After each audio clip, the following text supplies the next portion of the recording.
You know, some days feel like they're smeared with gray from start to finish.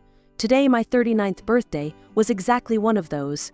Waking up with the dull ache that's my faithful companion, I didn't feel much like celebrating. My name's Eliza, and I've been battling this damned illness since I was a kid. My condition's a tricky beast, keeping me tethered to a slew of doctors and this fancy private clinic I've been visiting since forever. Good thing I've made something of myself despite the odds, a thriving business that's all mine. But let's be honest, money's great, but it's no company on cold evenings. So there I was, back at the clinic for what felt like the millionth time, just to get myself checked and patched up, hoping to keep the beast at bay. And that's where I bumped into Jacob again. He's this nurse, you see, 5 years younger and looks like he stepped out of some glossy magazine, charming enough to make any woman look twice, sick or not. "Happy birthday, Eliza," Jacob greeted me with that grin that somehow knew more than it should. He was leaning casually against the nurse's station, looking like he didn't have a care in the world. "Thanks," I muttered, not really in the mood for chit-chat. I was more focused on getting through the day without any new bad news.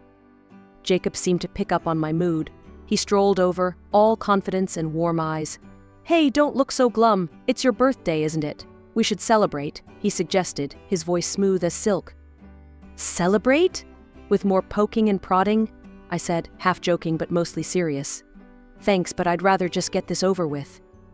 Jacob laughed, the sound easy and genuine. "Come on, Eliza. It's not every day you turn 39. Let me at least snag you a decent coffee from that cafe you like, my treat." Maybe it was the birthday blues or just the tiredness seeping into my bones, but I found myself nodding. "All right, Jacob. Coffee sounds good," I admitted, allowing a small smile to escape. We walked to the clinic's little cafe area, and as Jacob went off to order, I found a quiet corner to settle into. The thing about Jacob was that he always seemed genuinely cheerful, a stark contrast to the sterile whites and blues of the clinic. He'd been hitting on me since the first time I was admitted for an extended stay, always respectful but persistent as hell. Returning with 2 cups, Jacob handed one to me, his eyes never straying. "Eliza, you're one of the toughest people I know. This illness, it's part of you, but it ain't all of you. You've built a life, a business. That's not nothing." His words, blunt and simple, struck a chord. Maybe it was his straightforwardness, or maybe I was just vulnerable, but it felt good to be seen beyond the patient file. I chuckled, shaking my head slightly. "You always this optimistic?" "With you, always. You make it easy to believe in better days," he replied, his voice low and intimate. I don't know why I let my guard down. Maybe it was the birthday magic or Jacob's relentless charm, but as we sat there, talking and laughing over mediocre hospital cafe coffee, I felt lighter than I had in years. Discharged from the clinic and back in the swing of my daily routine, I thought the surprises were over. Then Jacob called. "Hey, Eliza, it's Jacob. How about dinner tonight? Just as friends, if you like." I hesitated, still riding the high of our last conversation. Sure, why not? I found myself saying, a little thrill of excitement making my stomach flutter. Jacob picked me up that evening, and he looked every bit the dashing nurse outside his scrubs, jeans, a crisp shirt, and that same disarming smile. As he drove us to a cozy little Italian place he knew, the air between us was charged, filled with the promise of something new. Over dinner, Jacob didn't waste any time. Between bites of spaghetti, he leaned in, his eyes serious. "Eliza, I've been thinking, why not give this a shot? You and me." I nearly choked on my pasta. "Jacob, you know my situation, my health. It's complicated. I can't have a normal relationship." Jacob reached across the table, his hand covering mine. "I don't care about that," he said firmly. "I love you for who you are, not for what you can or can't do. Plus, you deserve to be happy. Everyone does." His words were a balm, soothing the fears that always lurked in the back of my mind. How could I not be moved? "Okay, let's give it a try," I agreed, feeling a mixture of joy and terror. Dating Jacob was like a breath of fresh air. He made everything fun, even a simple walk in the park felt like an adventure. He had this knack for making me laugh, and for the first time in a long while, I forgot about my illness. I was just Eliza, not Eliza with a chronic condition. 6 months flew by in a blur of happiness, and then, out of the blue, Jacob proposed. We were at home, a simple night in, when he got down on one knee with a small, elegant ring. "Marry me, Eliza. Let's make this official." Tears welled up in my eyes as I nodded vigorously. "Yes, Jacob. Yes." But practicality kicked in soon after, and I knew we had to sort out some legal stuff first. "Jacob, I want a prenup. It's important to me," I told him one evening, my voice steady despite the fluttering in my chest. Jacob didn't blink an eye. "Whatever you need to feel secure, I'm on board." Jacob signed the document without another word, his signature swift and sure. Our wedding was modest, held at the city hall with just a handful of friends as witnesses. Afterward, we moved into my plush apartment in the city center. For the first time in my life, I felt truly at ease, truly loved. And in those moments, my illness and its shadows seemed very far away indeed. Life as a newlywed started off better than I could have imagined. Jacob and I were settling into our daily routines, and I felt like I was living in a dream. That was until a few months after the wedding when Jacob dropped a bombshell after a particularly quiet dinner. "Eliza, I've been thinking a lot about this, and I've decided to quit my job," Jacob said abruptly, his tone serious as he avoided my gaze. I almost dropped my fork. "Quit your job? Why all of a sudden?" "You love nursing," I responded, trying to keep the surprise out of my voice. Jacob sighed, pushing his plate away. "I'm tired, Eliza. Tired of dealing with sickness every day. It's draining, you know." He looked up at me, his eyes searching for understanding. I reached across the table, squeezing his hand. "I get it, love. But what will you do?" He smiled then, a slow spread across his face. "I was thinking I could take care of the house, cook for us. Make things nice here. Wouldn't that be something?" I paused, considering. It wasn't a typical arrangement, sure, but Jacob's cooking was divine, and he had a knack for making our place look like it belonged in a magazine. "If that's what you want, I'm all for it," I finally said, giving his idea my blessing. True to his word, Jacob transformed into the perfect homemaker. Each evening I came home to a spotless apartment and the aroma of something delicious wafting through the air. Dinners were elaborate affairs, and Jacob always made sure to dress up the table like we were dining at a five-star restaurant. I felt pampered, cherished, like a goddess. "Darling, you've outdone yourself again," I exclaimed one night as I took a bite of the exquisite beef bourguignon he had prepared. Jacob, beaming with pride, filled my wine glass. "Only the best for my best girl," he replied, winking at me across the table. This bliss, however, gradually started to fade. A year into our marriage, I noticed a shift. Jacob began spending more and more time in his office, his excuses ready whenever I asked. "Just sorting some bills, or planning something special for us," he would say. I tried to shake the nagging feeling that something was off. The apartment was still immaculate, the dinners still delicious, but the man who used to sit and chat with me for hours was slowly retreating behind a closed door. One evening, unable to shake my sense of unease, I confronted him. "Jacob, we need to talk. You've been so distant lately. Is everything okay?" He looked up from his computer, surprised. "Everything's fine, Eliza. You're imagining things," he reassured me, his voice gentle yet dismissive. "But you're always locked away in here. We hardly talk anymore. Don't you miss how things used to be?" I pressed, feeling the frustration rise. Jacob stood and came over to where I was sitting, his hands on my shoulders. "Eliza, I love you. Nothing's changed. I'm just managing some stuff to keep our lives running smoothly. Trust me, okay?" I wanted to believe him, to brush off the doubts and fall into his reassurance. "Okay, I trust you," I murmured, though the pit in my stomach told me not to dismiss my feelings so quickly. It was supposed to be a surprise. I planned to leave work early, cook dinner for Jacob, and maybe rekindle some of that old spark. I was practically buzzing as I turned my key in the lock, ready for a quiet evening with my husband. What I wasn't ready for was the scene that greeted me. In the kitchen, a middle-aged woman, whom I had never seen before, was bustling around, chopping vegetables and stirring pots. My heart sank. "Excuse me, who are you?" I asked, my voice sharper than I intended. The woman turned, a look of confusion crossing her face. "Oh, you must be Mrs. Eliza. I'm Helen. I've been cooking and cleaning here for over a year now," she said, as if that explained everything. "A year?" My voice cracked. "And who hired you?" Your husband, madam. He said it would ease your burdens. Helen replied, returning her focus to the bubbling pot on the stove. I felt like the floor was slipping away under me. Thank you, Helen. That will be all for today. I'll handle it from here, I managed to say, keeping my tone even.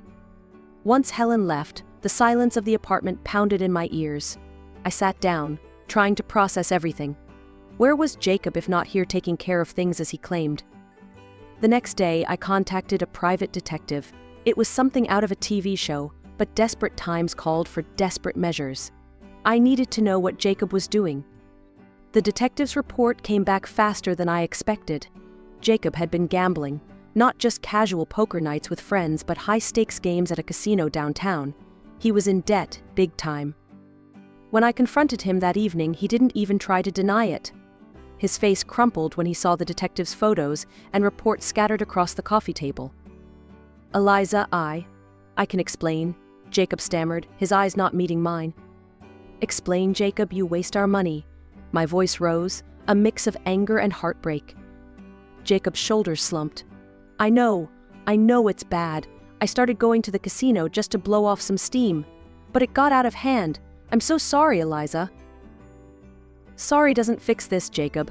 I was trying to stay calm, but the betrayal stung deep. You have debts because of your gambling. How much are we talking about? He hesitated, then mumbled, 70,000. There was a long, heavy pause. Then, I made up my mind. I will pay off your debts this one time. But under 2 conditions: you seek treatment for your gambling addiction, and you sign a receipt acknowledging that I have paid this debt. Treatment, yes, I'll do it. Anything you say, and I'll sign whatever you need me to. Jacob rushed the words out, relief fleeting across his face. I arranged everything quickly. The debt was cleared, and Jacob started his therapy. He signed the receipt, his hand shaking slightly as he put pen to paper. A whole year had ticked by since I'd bailed Jacob out of his gambling debts and watched him walk into that rehab center. He'd come back seemingly changed, dedicated to our fresh start, or so I thought. That illusion shattered the day I came home to find not just Jacob, but his sister Linda and her 3 kids surrounded by suitcases and boxes in my living room. What's all this? I asked, my tone icy as I dropped my keys and bag on the hall table, taking in the chaotic scene. Linda, who had the nerve to look right at home, smirked as she straightened up from unpacking a box. Oh, Eliza, we're moving in. Jacob said it's fine, since it's his apartment now. My head snapped towards Jacob, who was leaning against the wall with an all-too-familiar smug look on his face. What is she talking about, Jacob? Jacob pushed off from the wall and sauntered over with an impudent grin. Exactly what she said. I've had enough, Eliza. You've been riding my back for years, making me your servant. It's time I took what's mine. I stared at him, dumbfounded. Your servant? Are you out of your mind? I've supported you, paid your debts. Linda piped up again, her voice sharp.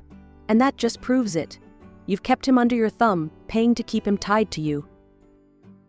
Jacob nodded vigorously as he pulled a stack of papers from behind a cushion on the sofa. I've filed for divorce, and I'll be seeking compensation for years of mistreatment and alimony, since I've been the one stuck at home. The absurdity of his words stung. I looked around at the home I had built, at the faces of his nieces and nephews who looked confused and tired. This wasn't just a betrayal, it was a coup. I realized then that any response would be futile. Jacob had made up his mind, egged on by Linda's greedy ambitions. Instead of the explosive reaction they expected, I turned, my movements calm and deliberate, and went to our bedroom to pack a bag. Jacob called after me, his voice laced with false concern. Where do you think you're going, Eliza? I didn't look back as I zipped my suitcase. I'm leaving. My lawyer will be in touch with you. Discuss any further matters with him. As I walked out of the bedroom, suitcase in hand, I could hear Linda's snide whisper. Well, that was easier than I thought. Jacob laughed, a sound that once would have warmed my heart. Now it chilled me to the bone. Yeah, she knows when she's beaten. I could hear their triumphant laughter as I descended in the elevator, but it was hollow. The night air was cool and liberating, and as I hailed a taxi, a small, knowing smile played on my lips. Jacob thought he had won, played his hand perfectly, but he was clueless about the ace I had up my sleeve. I directed the taxi to my house in the elite cottage settlement, an hour's drive away and a world apart from the city's chaos. This house was my sanctuary, unknown to Jacob. Years ago, when my business first flourished, I invested in this property, thinking of my long-term health needs. It nestled within a village that boasted of a specialized clinic for my condition. I had always planned to move here permanently someday, perhaps when I grew older, or if my health declined further. But with Jacob's betrayal, that day had come sooner than expected. As the taxi rolled through the secure gates, the familiar sight of lush gardens and manicured paths brought a sense of peace. The house stood majestic and inviting, a testament to the life I had built independently of any man. Unpacking didn't take long. I had brought only essentials, knowing everything else I needed was already here. Sinking into an armchair, I exhaled deeply, truly relaxed for the first time in months. The peace was short-lived, however. A few days later, my phone buzzed, a call from Jacob, his voice frantic and angry. "Eliza, you set me up. What's this nonsense about paying rent?" I couldn't help but smile at his outrage. "Calm down, Jacob. Why don't you come over and we can talk about it? I'll text you the address." The next morning, I watched from my front porch as a car pulled up. Jacob and Linda stepped out, their eyes wide as they took in the expanse of my property. The shock on their faces was almost comical. "What is this place? How do you have a house like this?" Jacob blurted out as they approached. I stood, crossing my arms. "Welcome to my home, Jacob. This is where I've planned to retire. You never asked, so I never mentioned it." Linda, ever the instigator, nudged Jacob. "She's been hiding all this from you, and she made you live in that tiny apartment?" Jacob's confusion turned to anger. "You tricked me, Eliza. And now your lawyer tells me I owe rent for an apartment that's been sold? I spent years taking care of that place." "That apartment was a rental controlled through my company, Jacob. You didn't think to ask about the details, did you? And yes, it's been sold. The rent's due next month," I explained nonchalantly. Linda piped up, her voice dripping with greed. "We want this house, Eliza. If we have to leave the apartment, you should give us this house." Jacob nodded, a desperate look on his face. "Yeah, if you don't, we'll sue. We'll take this to court." I burst out laughing, the sound echoing off the high ceilings. "Oh, you will you? This house was bought before I met you, Jacob. It's protected, outside the reach of your claims." Their faces fell, the realization that they had no legal ground to stand on sinking in. As they continued to protest, I made a simple gesture to the security personnel who had discreetly gathered nearby. Within moments, Jacob and Linda were escorted off the property, their shouts fading into the distance. The courtroom was cold and sterile, a stark contrast to the heated emotions running high within its walls. Jacob had filed a lawsuit claiming that I had exploited him, reducing him to little more than a slave in our home. The audacity of it made my blood boil, but I maintained my composure, trusting in the stack of evidence my lawyer had organized. Jacob took the stand, his voice shaky but determined. Every day was the same. I cleaned, I cooked, I did everything around that apartment while Eliza just took it all for granted. "She treated me like I was less than nothing," he declared, throwing a resentful glance my way. Linda was next, her testimony dripping with exaggeration. My brother was completely under her thumb. She was cruel, always belittling him. I saw it myself. "She's a tyrant." My lawyer, calm and precise, called our first witness, Helen, the real person who had been managing our household chores while Jacob purportedly played the downtrodden husband. "Can you tell the court your relationship to the defendant?" my lawyer asked.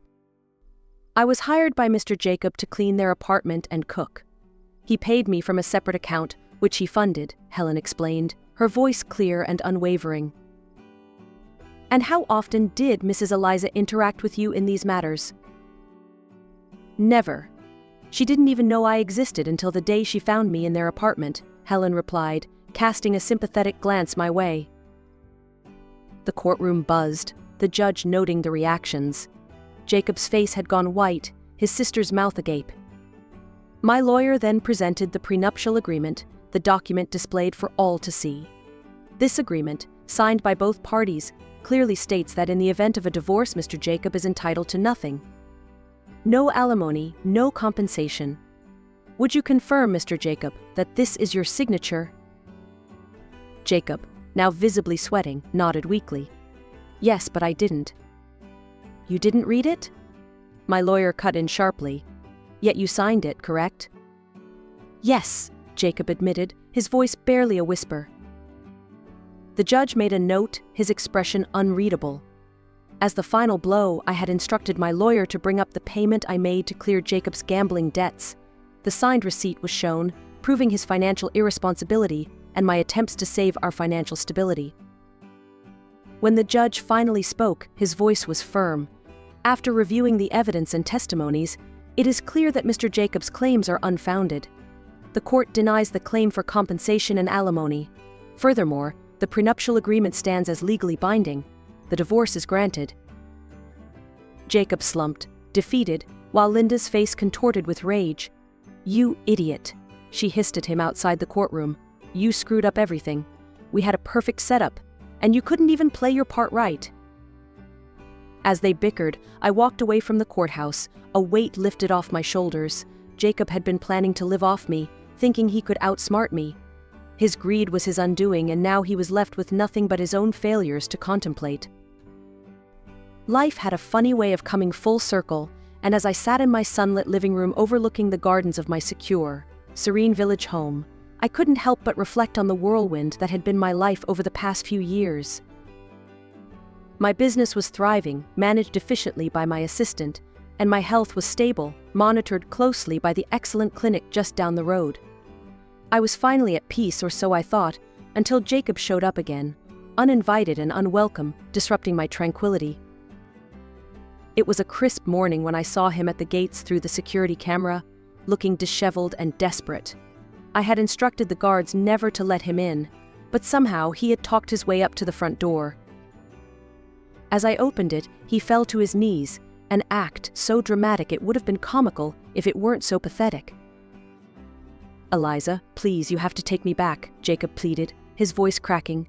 I'll do anything. I'll cook, clean, whatever you want. Just let me stay here. I stared down at him, my disgust mounting by the second. Get up, Jacob. You're making a scene, I said, my voice icy. It's all Linda's fault. She talked me into everything, the divorce, the claims. I never wanted any of it. His words tumbled out in a rush, a sloppy attempt at excusing his actions.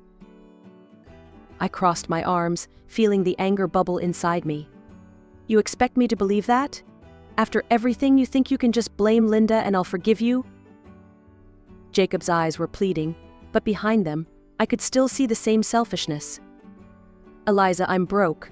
I've had to take out a massive loan to pay you back that $70,000, and now I'm struggling. I can't survive out there. Should have thought of that before you tried to cheat me out of everything I've worked for, I snapped back. His hardships were of his own making. His current state was not my responsibility. Realizing his groveling was getting him nowhere, Jacob's tone shifted, edged with desperation. Eliza, I need this. Please. I shook my head, resolute.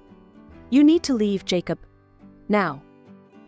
When he hesitated, I turned and signaled to the security standing by. They promptly stepped forward, each taking an arm, and lifted Jacob off the ground. No, Eliza, please, Enough, Jacob. You've made your bed. Now lie in it. I interrupted him firmly, my patience worn thin. As the guards escorted him away, I instructed them to ensure he would never be allowed on the premises again. Turning back to my home, I felt a surge of relief mixed with sadness. Sadness for the man I thought I had married, and relief that I was now truly free of him. I had dreams to chase and a life to live that was not defined by the deceit of a failed marriage. My home was my sanctuary, tailored to my needs and filled with peace. I planned to travel, see the world in ways I never had before, and meet people who shared my passions and integrity. As I looked out over the lush greenery that bordered my home, I felt a sense of excitement for the future. The world was wide and full of possibilities, and I was ready to explore it on my own terms, with my head held high and my heart open to new adventures. Jacob was a chapter closed, a lesson learned in trust and resilience. Now, it was time for new stories to begin.